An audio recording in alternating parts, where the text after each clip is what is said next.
Hey folks, it's Mark here from Harmonix, where we give you the knowledge to get good on guitar. Harmonix is your channel for easy to follow guitar lessons for all levels. This lick is an intermediate lick, but I almost made it an advanced lick because it is pretty difficult to do, mainly because it's legato, when you have to keep it very, very quiet. The guitar, don't make any unnecessary noise, and your left hand has to be strong enough to make the notes as if you were picking them, but obviously with that smooth legato sound. I wanted intermediates to give this a try because I think it will really help push you from intermediate into advanced, especially with your left hand. Legato is pretty difficult to do really clean and well, and I think this will give you a good start if you haven't really gone into it yet. And there's also a bit of stretching involved as well, and some cool little shapes that you can start to use if you haven't used them already. Let's have a look at the lick.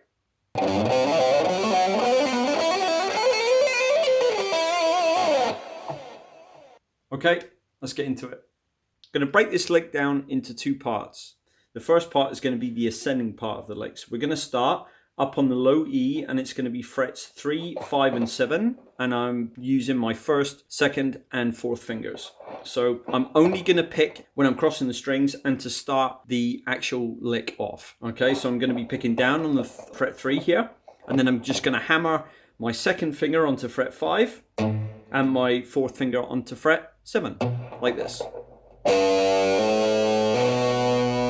Okay, now as I cross, it depends on what kind of pick you want to use.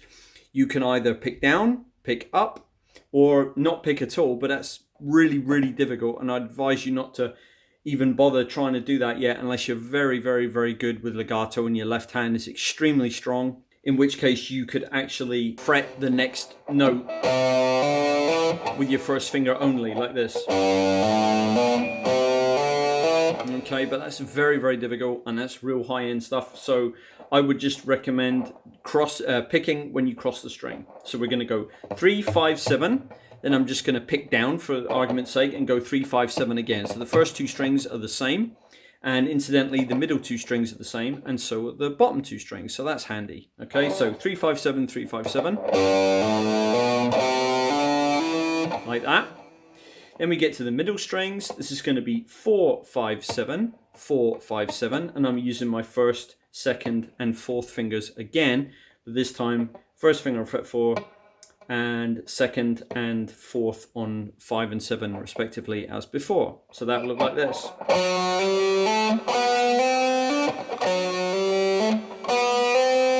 Okay, so those are the first 4 strings. I'm going to show the actual pattern after I've done all the strings, okay?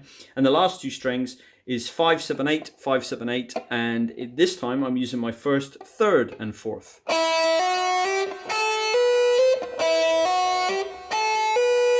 Okay, so the pattern is every time I get to the next string, I'm repeating the last 3 notes I did. So it's like repeating 6s. So I go up 6 notes. Then I go up another 6 notes in the scale, but I start with the string I just finished on. So like this.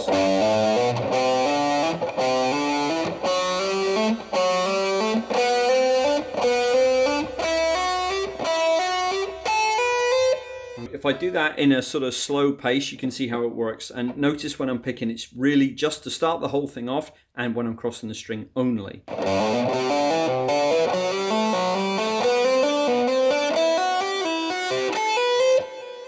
Okay, so as you can imagine, this is a little bit tricky doing it at this speed because I don't have enough momentum to keep the volume going.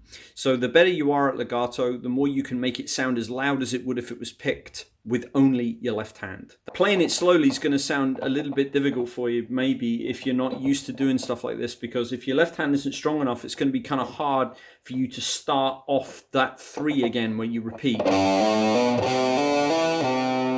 Like that.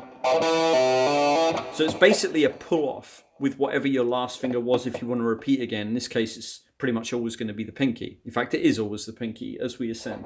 So it'll be like pull-off, hammer, hammer again, like that.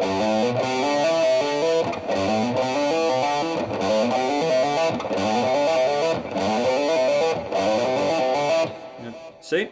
And then the middle 2 strings, the same idea.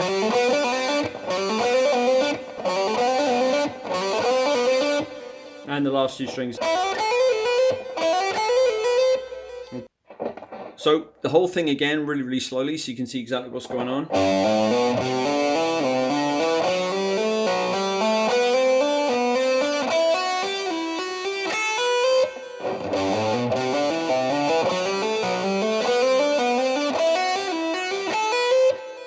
Okay, and that's the end of part 1. I just wanted to take a second to ask you to like this video, subscribe to the channel if you haven't already, and click the notification bell so you never miss any uploads. If you're interested in coaching, talking to me about a specific problem or some ideas that you would like to try, or you would like me to be your individual teacher, you can contact us with the information below, and also check out our other social media platforms and our Amazon affiliate links if you want to support the channel. Okay, back to the lesson. So part 2, once we've reached here, what we're going to do now is we're not going to pick at all again. But if you go at a good pace, you can keep this momentum going, okay? Like this. The ascending part, once we've done this, okay, we're going to slide our first finger up to fret 7, and we're going to be going 8 with our second finger, hammer, obviously, because we're not picking anything again now, and 10 with our pinky. Okay, then our first finger is going to slide to 8, then we're going to hammer fret 10, then hammer fret 12. So that will look like this.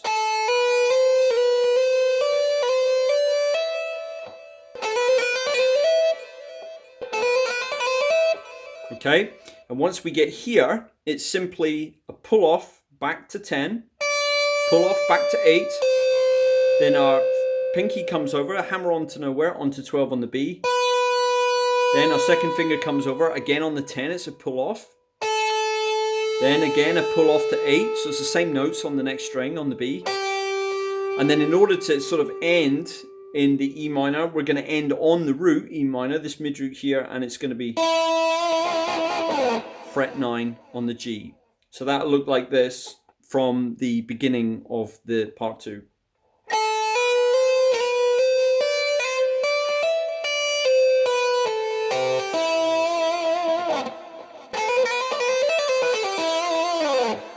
The important things to watch out for here is you need to make sure that you've got enough momentum and enough of a kind of hammer-on power that your fingers can maintain the volume as it goes up.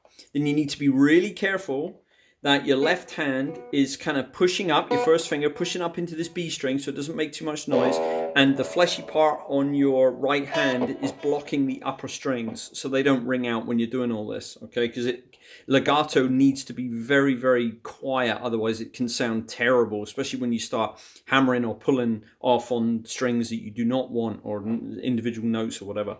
So you've got to keep the guitar clean.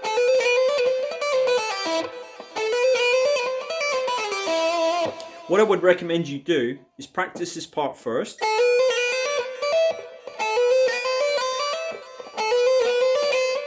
Alright, get those position shifts with your first finger really on the money. And then practice going from here back down to the end. It will get your hand used to doing those movements without any help from the right hand, okay? So let's do the entire thing together now, both parts, ascending and descending at a nice moderate pace.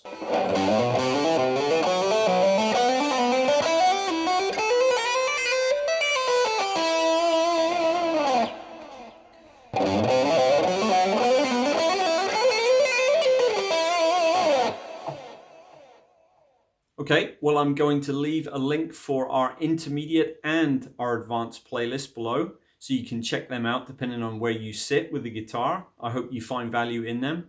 Thank you very much for watching the video today, and take care. We'll see you again soon. Bye-bye.